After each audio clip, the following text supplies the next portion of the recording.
In the last lectures, we discussed about the characteristics of optical fiber, and then we also studied the signal distortion on optical fiber.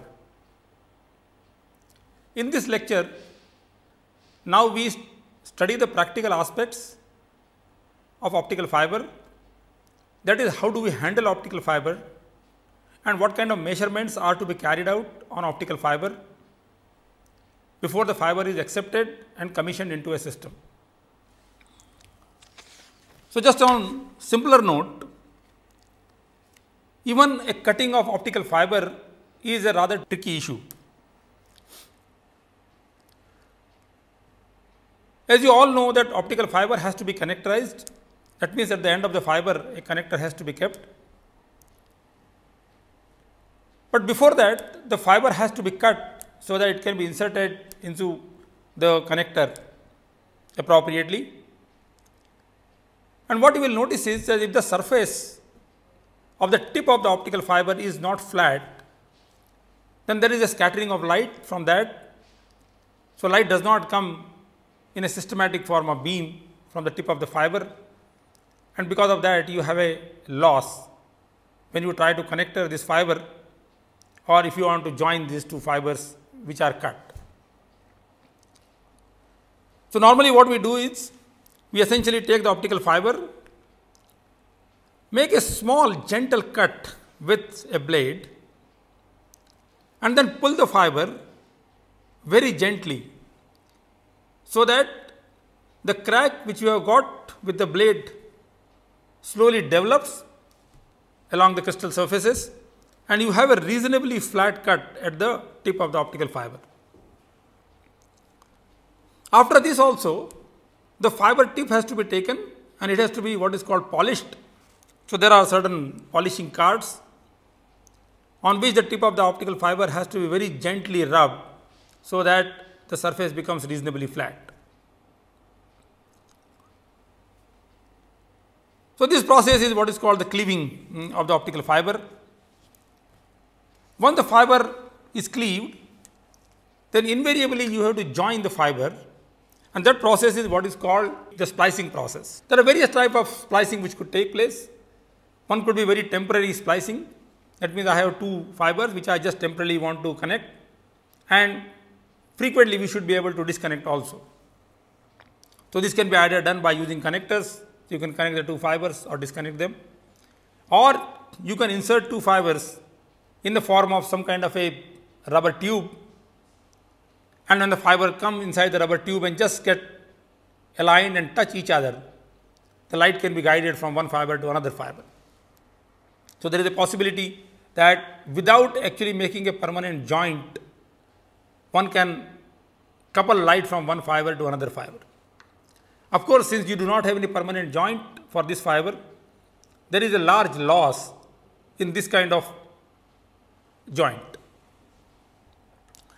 So, normally if you want to have a good efficient launching of the fiber, and if the joint need not be of the temporary nature, then we normally go for what is called the fusion splicing. So, idea here is we take these two fibers which come, whose tips are cleaved.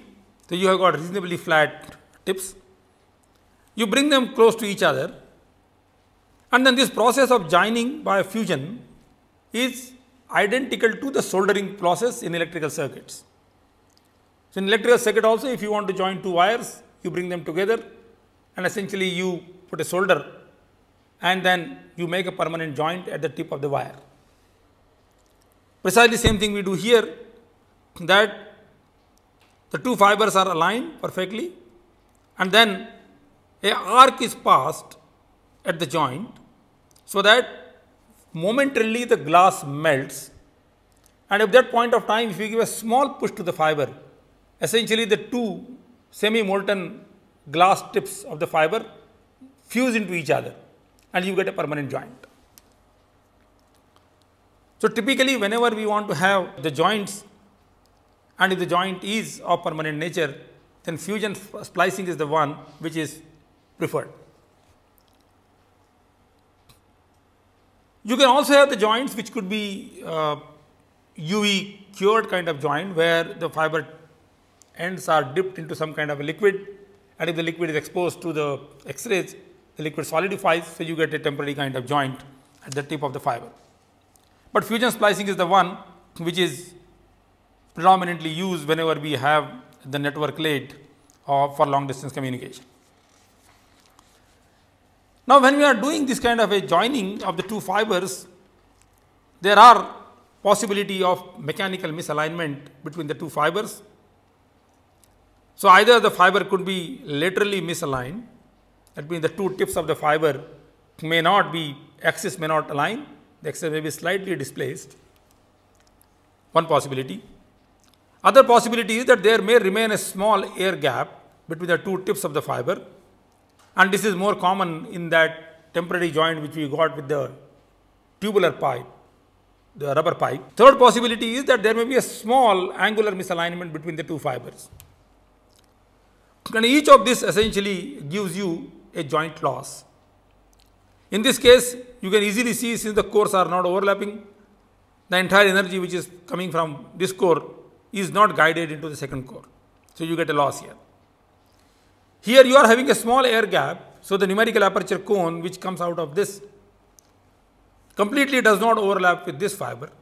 So, the part of the energy essentially leaks out from here and we get a loss. In this case, again the same thing, that numerical aperture cone goes like this, whereas this cone can receive energy from this cone. So, you can get a loss if there is an angular misalignment between the two fibers. So, in a practical system, whenever we try to make a joint, we can get loss due to any of these three things. And here is a comparison of misalignment effects. So, we have got here the loss in terms of dB as a function of normalized offset or the separation between the two tips of the fiber.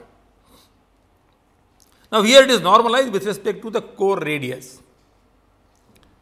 So, you can see here that if the two fibers are laterally misaligned by the core radius, there is a substantial loss of power, and if the two cores are not overlapping at all, that means there is a misalignment by 2A, then no power essentially will get inside the second fiber. So, this is the loss which increases very rapidly as the misalignment parameter. So, that is what this is. So, this shows you the loss in dB as a function of the misalignment.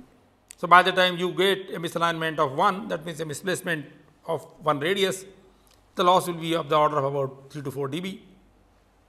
The angular misalignment loss is a rather milder loss, which even if you are having a substantial misalignment in terms of theta, which is given here, and this theta is in terms of the numerical aperture normalized to that. Third one, when you are having a separation, you get a loss, but this is the mildest possible loss. So, even if you have a separation of the order of about 3 to 4 radii of the core, the loss could be still of the order of about 1 dB. But in any good system, normally these losses are minimized. So, whenever we do a splicing of the fiber is aligned perfectly in all respects, as per the separation loss, as per the angular misalignment loss or the air gap loss. So, a typical splice loss could be of the order of about 0.5 dB to 0.1 dB. So, technology today has matured in splicing the optical fibers, and as a result you get a very good performance at the joint with loss as low as something like 0.05 dB. And the splicing machines have also become now automated. So, one does not have to worry too much, simply two fibers are inserted inside the splicing machine. The splicing machine automatically does these alignments, and it does the alignment essentially by launching light from one fiber to another, and it adjusts the parameter with the 6 degrees of freedom, so that the light coupled is maximum, and at that instant of time essentially the arc is passed and the fusion splicing takes place. So, this technology is now a pretty mature technology. The next thing which we want to do on optical fiber is the measurement of parameters of optical fiber. And we have seen the optical fiber has certain characteristic parameters. Its first parameter is the numerical aperture. Next parameter is either its B number or mode field diameter. But the most important parameter for optical fiber is its loss. And this loss, as we know, has two components. One is because of the intrinsic characteristics of the fiber, and second one is because of the environment in which the optical fiber is laid. So, you have to make the measurement of loss basically in both the situations. So, let us first say that I want to measure the numerical aperture of the optical fiber. This could be a very simple experiment. We know that numerical aperture is nothing but the sine of the angle at which the light ray can be inside the optical fiber. Now, whatever cone is launched inside the optical fiber, the same cone also emerges from the tip of the optical fiber. So, what we do? We have a source here. We launch the light inside the optical fiber, and from the tip of the optical fiber, the light comes out. This comes in this form of this cone. We can project this cone on some screen at a distance x from the tip of the fiber, and we will get a spot of light of diameter d. Now, this angle which we have here, this angle is double of the numerical aperture cone. So, essentially what we want is the half of this angle. That is what gives you the sine inverse of the numerical aperture. So, if this diameter of this is d and if this distance is x, the d upon 2x tan inverse, that is the maximum angle at which the light rays could be launched inside the optical fiber. So, sine of this quantity theta max, that essentially gives you the numerical aperture. So, numerical aperture is equal to sine of theta max, and theta max is tan inverse of d upon 2x. So, you can substituting into this, we can get the numerical aperture, which is d upon square root 4x square plus d square. So, by measuring the diameter of the spot which is created by the emerging light from a distance x from the tip of the fiber, one can calculate the numerical aperture of the optical fiber. So, this is the simple experiment which one can conduct on the optical fiber, and since we are doing the measurement here by measuring the spot size, essentially one can use the light source which could be visible light source. So, typically a red light source of helium neon laser can be used, and the numerical aperture of the optical fiber can be measured. So, this is one of the first parameters which one can get. One can also get from this experiment what is called the mode field diameter. If you had a single mode optical fiber, so instead of just measuring the spot size, if you have an optical sensor which could measure the intensity distribution, we can move that probe on the screen and essentially find out the variation of light intensity as a function of radial distance in the spot. So, we can create essentially that distribution which the single mode optical fiber creates, which is very close to Gaussian distribution, and from there we can get the parameter what is called the mode field diameter. Now, since the mode field diameter is a function of wavelength, essentially one can carry out the measurement at certain wavelength and then appropriately scale the mode field diameter to the other wavelength approximately. The third thing which is, as I mentioned, important parameter is the loss. Now, since the loss is because of two parts, one is intrinsically in the optical fiber and other was into the system. Normally, before the fiber is commissioned, the loss in the optical fiber can be calculated. And there are two techniques for calculating the loss in the optical fiber. One is a destructive technique, and this technique can be employed only before the fiber is commissioned into the system.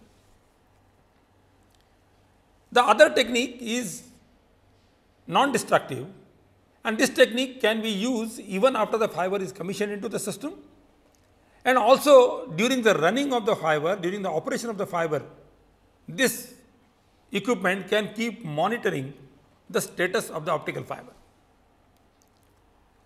So, first method, which is destructive and which can be employed before the commissioning of the optical fiber, it is what is called the cut back technique.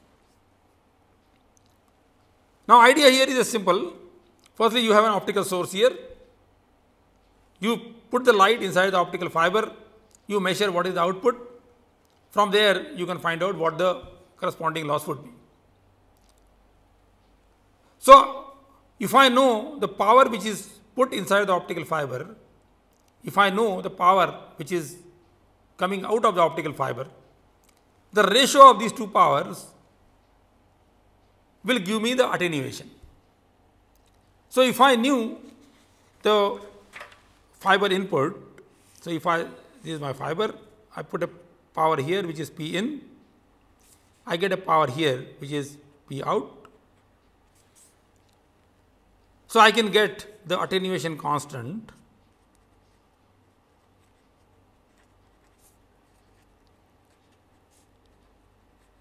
alpha, which is nothing but 10 log to the base 10 of P in by P out.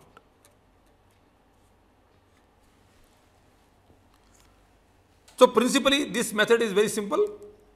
Essentially, we measure the light which is going inside the optical fiber, the light which is coming out of the optical fiber, and just by taking the ratio of that and log gives you the attenuation in dB for the optical fiber for that length. If you want to have the attenuation constant in dB per kilometer, you can essentially divide by the length of the fiber. So, this is L in kilometer, I can divide by L. So, you get loss of the fiber in dBs per kilometer. Though principally this technique is very simple, in practice there are certain difficulties. And the difficulty is that normally when the light is launched inside the optical fiber, at the launching point there are substantial losses because of scattering of light. So, though this quantity can be very reliably measured, the light which gets inside the optical fiber is not a very reliable parameter. Because even if I knew the source of light and how much power is coming from the source, how much light actually get inside the optical fiber is still a very uncertain parameter because of the coupling losses. So, as a result, although in principle this thing looks a very simple process, you cannot really use this technique in this form because this quantity is very unreliable. So, normally what we do is we use this method what is called the cut back technique. So, you take a very long length of optical fiber L, launch the light inside this, and there is a device which is called here the mode stripper, because when the light is launched inside the optical fiber at the launching point, you have a large number of modes which are generated, which very quickly die down, and finally the mode which are well confined to the optical fiber which propagate. So, you have a certain distance here which guarantees that. Now, you measure the light output after the light has passed through this fiber. That is the quantity which is P out. Then what you do, you simply cut the fiber over a distance of about 10 meter or something like that, and you measure again the light which is coming out of this point, which is what is called the near end of the optical fiber. So, if this length is typically of the order of about a kilometer or something like that, loss of the fiber over a distance of few tens of meter is negligibly small.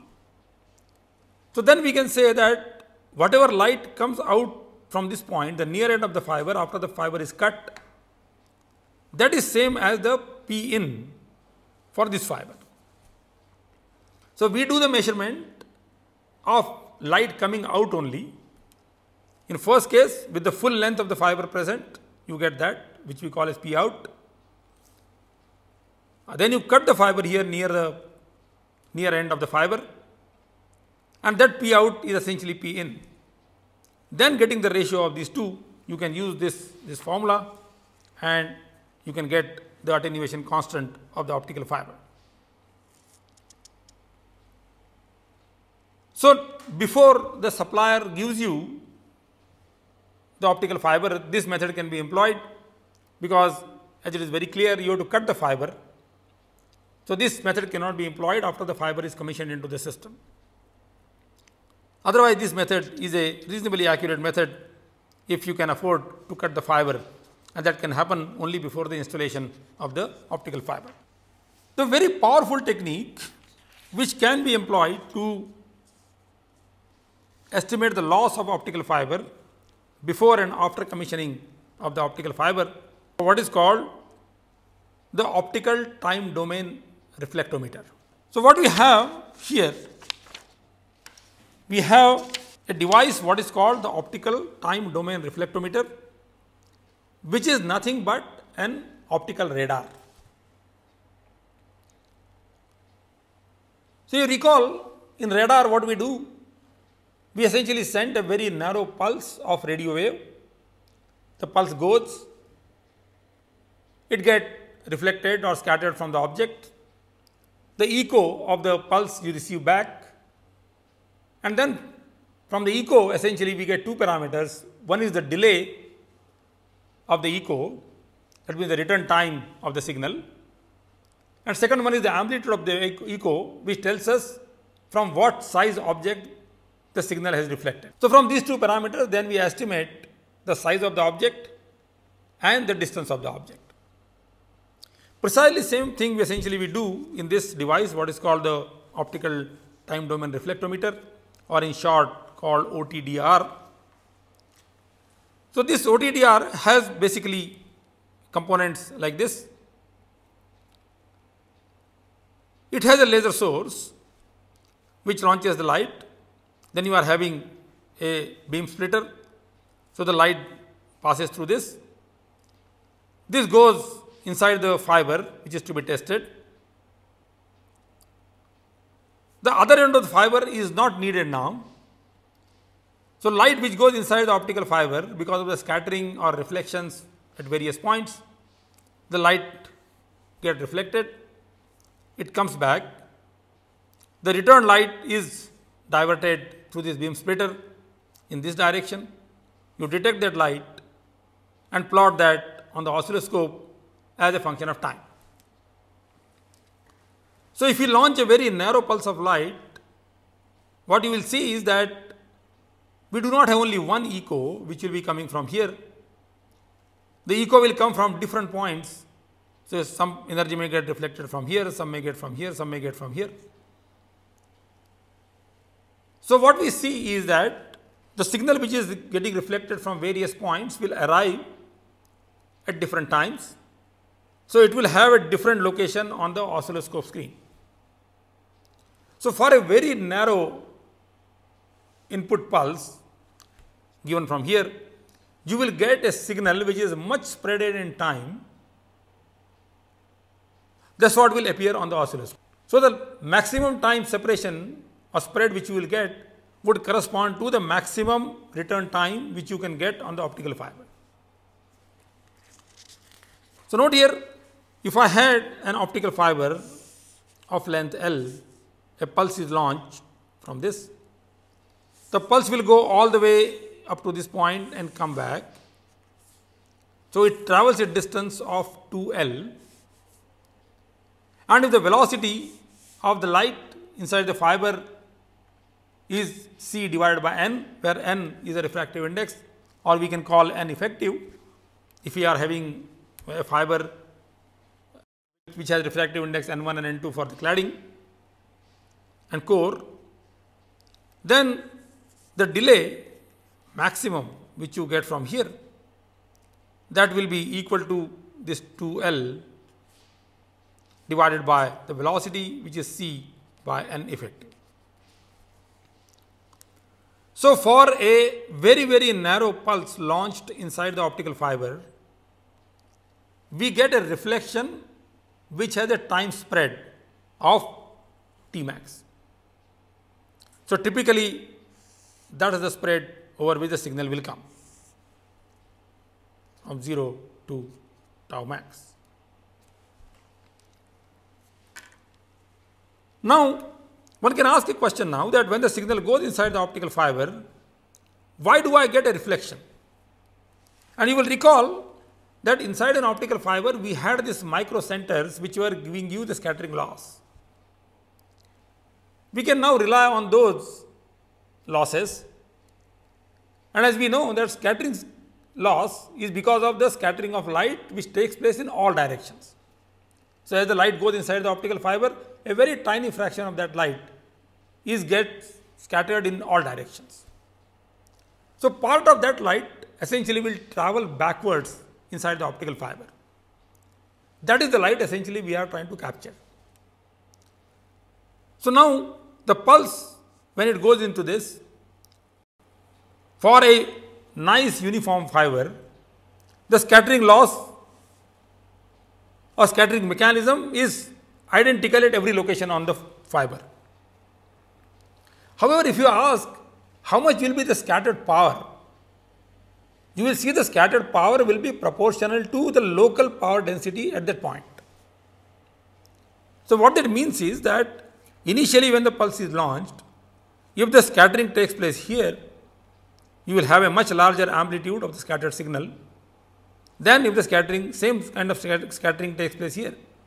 Because by the time the signal reached here, it would have attenuated because of the loss in the optical fiber, and then whatever scattered light you get from here is further attenuated as it travels back. So, the reflected signal or scattered signal which you get from near end of the fiber is much stronger compared to the far end of the fiber. And in fact, the ratio of these two scattered light is proportional to the loss in the optical fiber. In fact, proportional to twice the loss in the optical fiber, because the pulse is going to get attenuated by attenuation constant. The scattered light is further going to get attenuated by the same attenuation constant. So, the reflected signal will be doubly attenuated. And that's the reason you see that in this time spread, you do not get the scattered amplitude which is constant. The scattered amplitude essentially monotonically decreases if you are having a nice uniform fiber, because at the near end you get a much stronger reflection, and the farther end essentially the reflection is very small. So, if you take this trace of the oscilloscope, the typical trace would essentially look like that. So, oscilloscope display or what you call OTDR display essentially would look like that. So, if we had a fiber which is absolutely uniform fiber, then we will get a trace which will be a straight line if we plot this in terms of the logarithm, in terms of dBs, because dB per kilometer will be constant, and slope of this line essentially will be equal to 2 times alpha,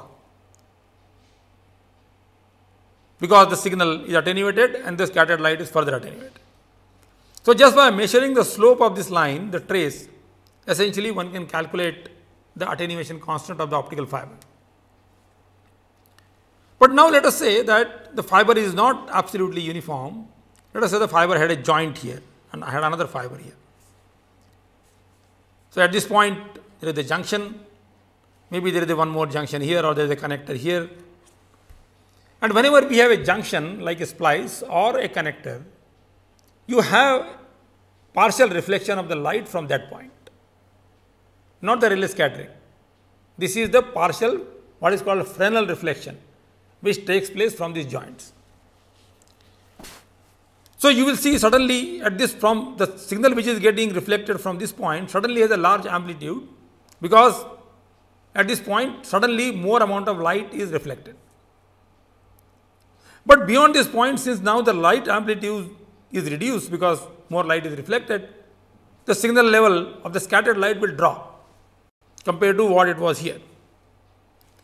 So, typically you would see that you get a trace on the OTDR which will look typically like this. So, firstly, at a very short distance you will see a very strong peak, and this is the peak because there is a reflection of the laser beam from the tip of the fiber where the light is getting launched inside the optical fiber, that is this peak. Then inside the fiber you get the scattered light which has a slope which is equal to 2 alpha. At this location you again have some joint or something, so you have a Fresnel reflection, and as I mentioned beyond that again it drops because now more light is lost in this process, and like that you can have some small imperfections. So, a typical trace would essentially look like that, and these points where you see this abrupt changes into your trace, these are the locations in the fiber where either there are connectors or there are splices or joints, or there are some other imperfections inside the optical fiber. And at the far end of the fiber, since beyond that now the fiber is not there, again you will see a strong reflection from the other end of the fiber, which is this reflection. So, typically the trace of the OTDR would look like that. So, OTDR actually can tell you a lot of things. It tells you the attenuation constant of the fiber, which can be measured by the slope. It can also tell you that where the imperfections in the fiber are, where are the connectors located inside the optical fiber, and so on. So, OTDR is an extremely powerful technique for measuring the losses on the optical fiber. And not only losses, it is also possible to essentially monitor the status of the optical fiber. Now, since this method requires access of the optical fiber only at the input, we do not have to have an access to the far end of the optical fiber. This measurement can be carried out even after the fiber is commissioned, and precisely that is what is done in practice. Periodically you connect an OTDR to the optical fiber, find the trace of the optical fiber, and it gives you perfectly the locations where the connectors are located. But suppose you find suddenly an anomaly into your trace, let us say suddenly at this location suddenly there was a sharp peak, which normally when you install the fiber was not there. So, you can immediately come to know that there is somewhere tempering or something has taken place to the optical fiber. So, OTDR not only helps in carrying out the measurement of the attenuation constant on the optical fiber, but it also helps you in monitoring the status of the optical fiber during the operation of the optical communication link. And that is the reason this technique is an extremely powerful technique. Now, certain issues one can ask here. Firstly, to get a trace, ideally speaking, one light pulse is good enough. So, if I just send one light pulse, you will get this reflected signal which will look like that. I got a trace, and that should give me all the information which I am looking for. However, note here that the light which we are measuring is extremely weak light because it is coming because of the Rayleigh scattering predominantly. So, for typical light which you can launch inside the optical fiber, if I want to have a substantial reflected signal, we should have two things happen. First thing, the power in this pulse should be very large. That is one. Second thing, this pulse should be very narrow, because otherwise we will not be able to identify the faulty locations the separation will depend upon the width of the pulse. Larger this width of the pulse, more will be the ambiguity in the distance of the two imperfections in the fiber. So, to get what is called the higher resolution of the faults on the optical fiber, you have to make this pulse width extremely narrow. But you want a certain amount of power for detection, because otherwise your signal will not be detected properly. So, as a result, essentially you have to increase the peak power of this pulse, because the average power has to be maintained at a certain level. So, ideally for a OTDR, we require reasonably high power, very narrow pulses, that means with very high peak power. This is what we normally do in other radars also. And these are the pulses which essentially go inside the fiber and get reflect. But as I mentioned, even with that high power, the light which you can receive from one pulse, that is very, very small, and it gets completely submerged into the noise or statistical variation of the signal after detection. That is the reason just one pulse launching will not suffice in practice, because with one pulse you will not be able to get a trace which is like that. So, in fact, if you just transmit one pulse and if you take the signal and plot it as a function of distance, the signal will not have a trace like this, but signal actually will look something like that, something like this, because the signal is completely submerged into the noise. So, what we have to do, essentially we transmit multiple pulses and go on averaging the signal which comes from various pulses, and then slowly the signal to noise ratio will improve, and then the trace of the OTDR will emerge. So, you will get a trace slowly getting emerged from this, because the signal to noise ratio will improve after the integration. That is the reason we have to transmit multiple pulses on the optical fiber for measurement of the loss. So, two issues now come in. When you are launching now the multiple pulses inside the fiber, what should be the minimum separation between these two pulses? Or in other words, what should be the pulse repetition frequency? And secondly, how narrow should be the pulse width for a given resolution on the optical fiber? So, firstly, you will note that for every pulse which is launched, the return signal or echo will be spreaded over a time which is this time, which is tau max. That means, if we had another pulse transmitted within this time, we will not know whether the received signal is because of the previous pulse or the next pulse. In other words, there has to be a minimum separation between the two pulses, which should be tau max, which essentially is given by this.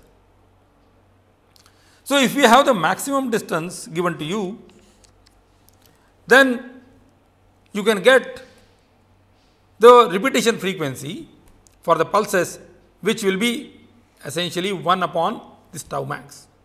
So, you can get the pulse repetition frequency PRF, that is equal to 1 upon tau max.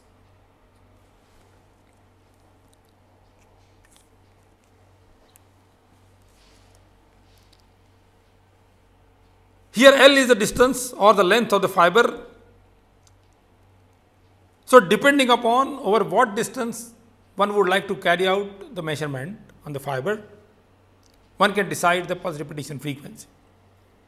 Typically, one can use this technique for a distance of about 50-60 kilometers.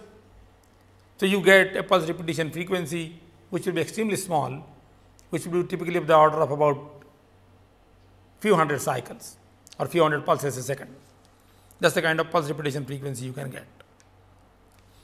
Second thing what we have now is the resolution, and what the resolution essentially is that suppose we had two faults on the optical fiber something like this. The pulse energy will go here, will get scattered, will travel back. Pulse energy will get scattered from here, will get travel back. And the energy which is going to come here at that instant of time, if I see the pulse will have a width which will be exactly same as the width of the launched pulse. So, if we forget about first scattering loss for time being, suppose we had reflection coming from this point and this point. Essentially, we will receive two reflected pulses of its original width, one from this location, one from this location. So, essentially what we will get for the two events or two faults on the fiber, you will get the two pulses which will be reflected, one from here, one from here. So, this is one pulse, this is another pulse, just separated in time. Now, if the two faults are close to each other, these pulses will overlap.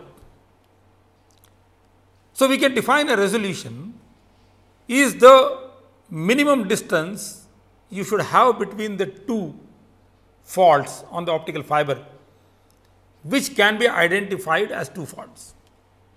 If the two faults were located within a distance smaller than that, then the two fault would appear as one fault. So, approximately we can say that the resolution is approximately equal to the half power width of the pulse in time. So, this is the half power width of the pulse in time. So, you can get, if the half power width is larger, you will get a larger separation between these two.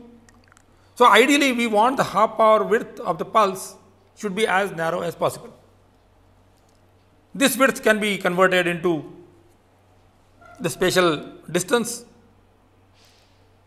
So, you can say that if this was pulse for width was tau,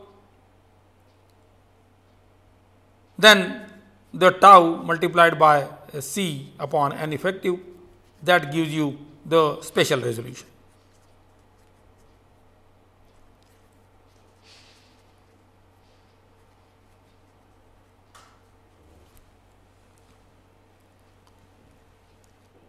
Note, however, that the half power width of the pulse, because of the dispersion present on the optical fiber, is a function of distance on the optical fiber.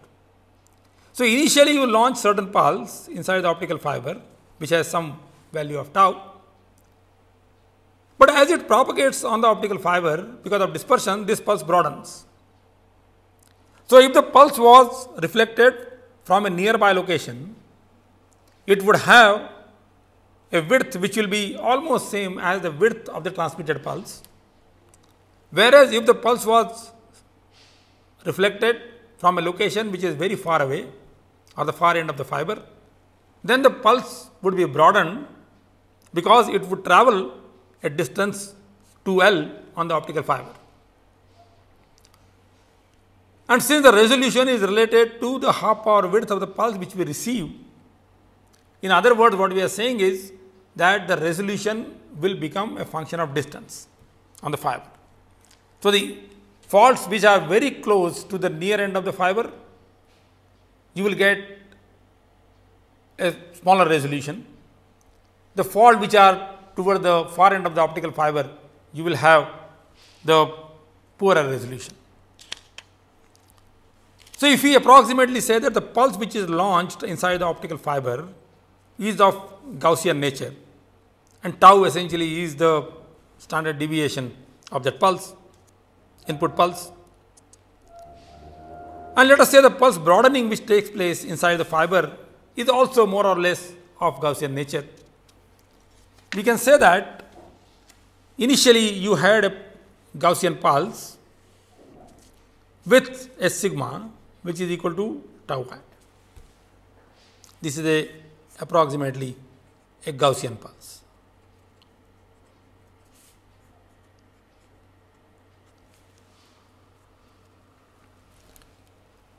Now, if I say that the broadening phenomena which is because of dispersion is also Gaussian, and if the dispersion on the fiber is given by d, dispersion is d, and the spectral width of the source is sigma lambda, and length of the fiber is L, then the broadening function would be a Gaussian function with a standard deviation which will be nothing but d into sigma lambda into L. So, we have a pulse broadening function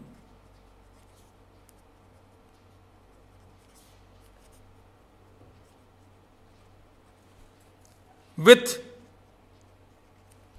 variance equal to d into L into sigma lambda square. So, when a Gaussian pulse is launched inside the optical fiber, it gets broadened because of this broadening function which is a function of distance L. So, since the both of these functions are Gaussian, the reflected pulse which will be received by the OTDR will be simply convolution of two Gaussian pulses. So, output will be again Gaussian with a variance which will be sum of the two variances. So, you can get now the pulse width for the reflected signal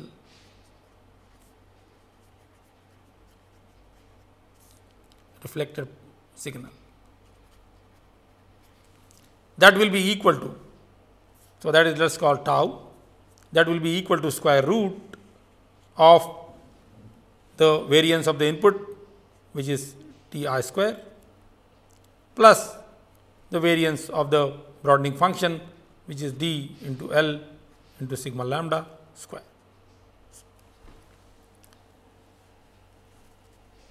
That is what precisely now we have, that the resolution which you are going to get now would correspond to this pulse width.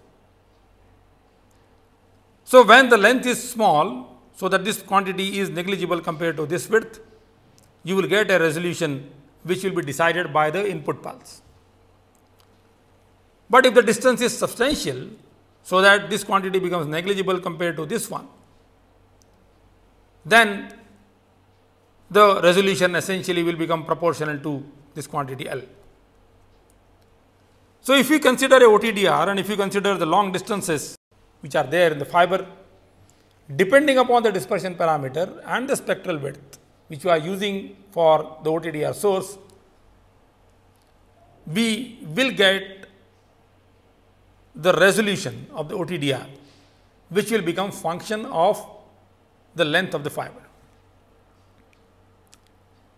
So, now we find something interesting for the OTDR measurement. One is OTDR measurement is extremely powerful measurement, because this measurement can be carried out even after the fiber is commissioned. And in fact, if you can have multi-channel transmission, one of the channel can be connected to OTDR, maybe on permanent basis. So, if anything goes wrong on the optical fiber, immediately you can get an alert. So, OTDR technique can be employed to find out the status of the optical fiber and continuous monitoring of the loss performance of the optical fiber. The OTDR signal, the resolution which you can get on the OTDR is decided by the pulse width which you can launch, and typically a nanosecond kind of pulse is launched inside the optical fiber. But the resolution will be a function of distance on the optical fiber. So, the faults which are towards the near end of the optical fiber, they have a much finer resolution compared to the faults which are towards the far end of the optical fiber. But typically today the OTDRs are of extremely good quality, and one can get a resolution typically of the order of about few meters on the optical fiber. That means, sitting in the office on the console, we can find out a fault location on the optical fiber with an accuracy, spatial accuracy of few meters over the length of the optical fiber, which could be typically of the order of about 50 to 100 kilometer. Therefore, this is a very extremely important tool. So, OTDR or optical time domain reflectometer is one of the extremely important equipments which the people have to use in monitoring the status of the optical fiber. Lastly, the parameter which you want to measure is the dispersion on the optical fiber. So, here the setup is as follows. Essentially, we have a laser diode. You just have the pulse of the signal which you launch inside this, and then you get the signal output, and then you measure simply the pulse broadening inside this. So, idea here is simple. By launching a very narrow pulse, you find out what the output pulse would be, and as we saw in the previous case, the output pulse would be convolution of the input pulse and the dispersion broadening function. So, if you have an estimate of the output pulse, and if you assume that the broadening function and the input pulse both are Gaussian in nature, then one can essentially find out the variance due to the dispersion broadening function. So, by using a setup which is similar to the previous one can also get an estimate of the dispersion on the optical fiber. Many times what we do is we just let the signal pass back and forth in a short length of optical fiber to emulate a very long distance on optical fiber, so that you can get a large pulse broadening because of dispersion, and you can get the estimate of the dispersion from that. So, in this lecture essentially we have summarized some of the measurement techniques which are employed in practice for the optical fiber. So, first we saw the numerical aperture measurement, then we went to the loss measurement, and in this diagram we saw two techniques, the cut back method and the OTDR method, and then by using similar setups we could get the measurement of the dispersion also. So, this essentially concludes our discussion on the optical fibers.